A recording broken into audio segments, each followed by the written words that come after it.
So let's review President Biden's foreign policy position in the Middle East right now.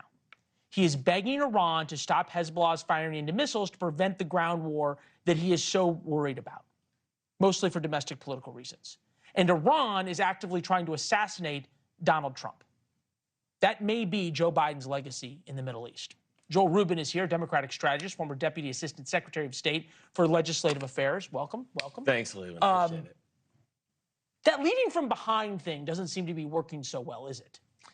I think the leading from behind line was a horrific line from a messaging perspective, but the United States, we're not leading from behind in the Middle East right now. Our support for Israel has been rock solid since day one after October 7th.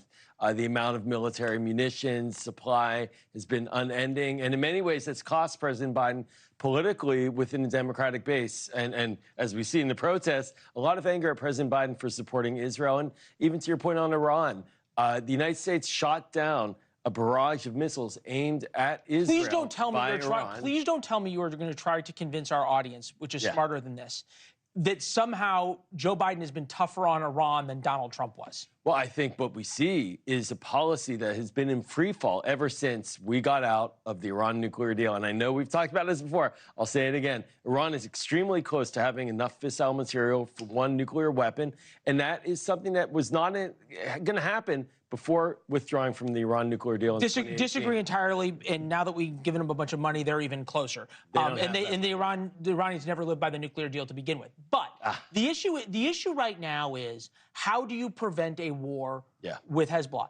For 11 months, Joe Biden has handcuffed the Israelis with how you fight the war matters, and on and on and on. Had he simply taken the handcuffs off and not been so worried about escalation, well, then the Israelis would have taken care of business in Gaza in 2 months. It would have been over. Here's the problem.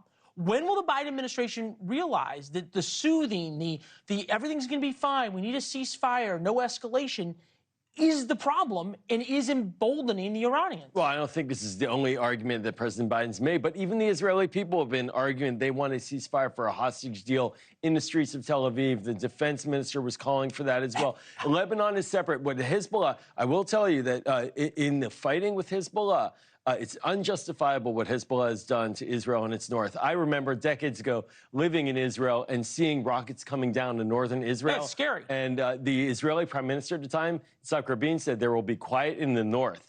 And the next day, Israel bombed into southern Lebanon, 500,000 refugees, and there was quiet in the north.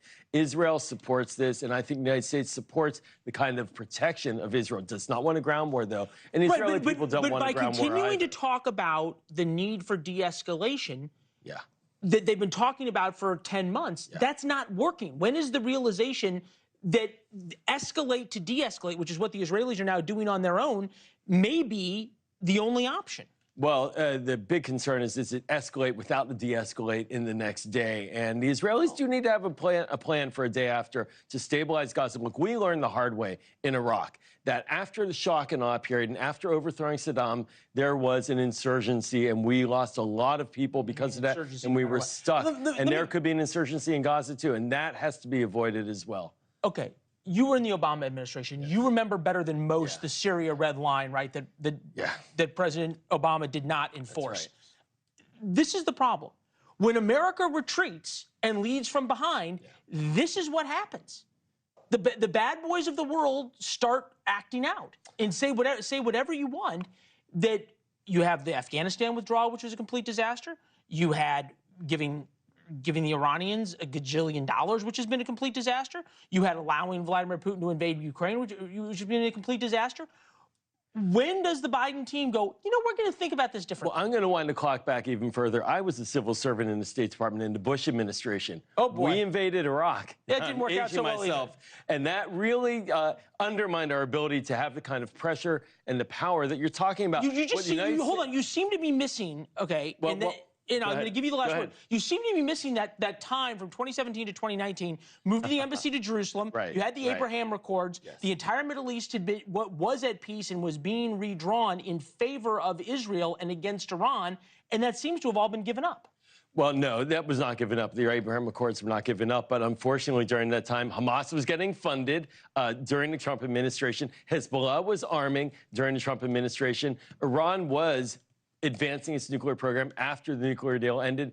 We don't control, and this is the thing, this is the hardest part about international affairs, is we don't control all the bad actors in the world. The question is oftentimes, what do we do to defend and deal with it? And I'm glad we're backing Israel in this. I think Israel is going to go further on Hezbollah. I do believe that the rest of the countries look at us as the essential power, despite all the accurate problems, as you point out. Just yesterday... I told you I was going to give you the last word, not the last half of the show. I love this stuff. Thanks for watching. Go to joinnn.com to find NewsNation on your television provider. And don't forget to click the red subscribe button below to get more of NewsNation's fact-driven, unbiased coverage.